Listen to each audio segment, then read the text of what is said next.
যার যার গেঞ্জিটা পছন্দ হয়েছে দোকান থেকে যাই কিনে নেন। 2 টাকার একটা ছোট্ট কয়েন দিবে দোকানে আর সাথে সাথে পেয়ে যাবেন এই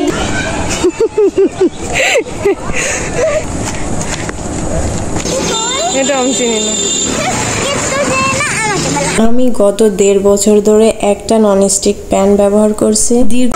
হ্যালো, এই দেখেন আমার গেঞ্জি। কার কার আমার গেঞ্জিটা পছন্দ হয়েছে? তাকে তুমি দিবা? হ্যাঁ দিব, কিনে নিবেন, আমি দিব না।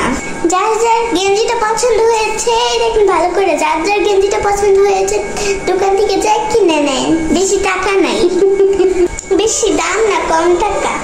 কম টাকা তোমাকে কে বলছে এটা?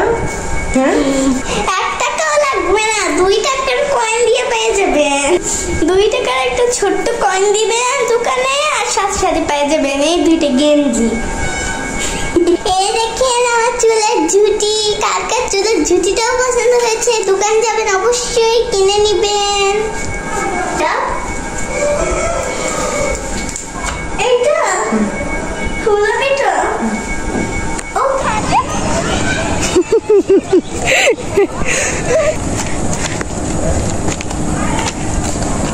চলো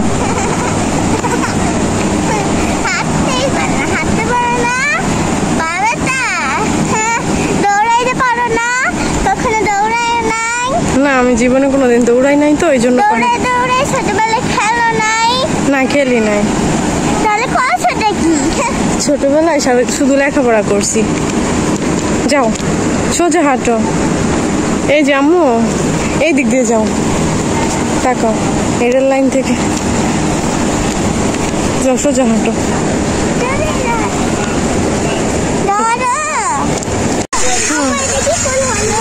এইটা হলুদটা আমি চিনি না গো আম্মু। এটাও আমি চিনি না। এটা মনে হয় জবা ফুলের মতোই, কিন্তু জবা ফুল, হ্যাঁ এটা জবা ফুলই, কিন্তু যে কালার সাদা, বুঝছো?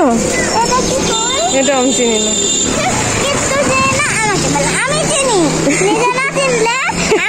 আজকে বাইরে এই কড়াইটা আনতেই আমি গিয়েছিলাম। কিছুদিন আগে একটা দোকানে গিয়েছিলাম, তখন এই কড়াইটা পছন্দ হয়েছিল, কিন্তু তখন আনতে পারিনি। আমি গত 1.5 বছর ধরে একটা ননস্টিক প্যান ব্যবহার করছি। দীর্ঘদিন একটানা ব্যবহারের কারণে ওই কড়াইটা বেশ খানিকটা উঁচু হয়ে গেছে। উঁচু হয়ে যাওয়ার কারণে চুলায় ঠিক মতো বসে না আর রান্নাতেও দেরি হয়। আমি একটা সসমেল এনেছিলাম, দেখলাম যে ননস্টিক কড়াইয়ের তুলনায় সসমেলটায় খুব দ্রুত সবকিছু সিদ্ধ করা যাচ্ছে। তাই আমি তখনই ভেবে রেখেছিলাম এইবার আমি এই টাইপের একটা কড়াই নিব যাতে খুব দ্রুত রান্না হয়ে যায়। আজকে বেরিয়েছিলাম এই কড়াইটা নেওয়ার জন্য, আর হালকা কিছু বাজার করা আছে। আজ এ পর্যন্তই, আল্লাহ হাফেজ।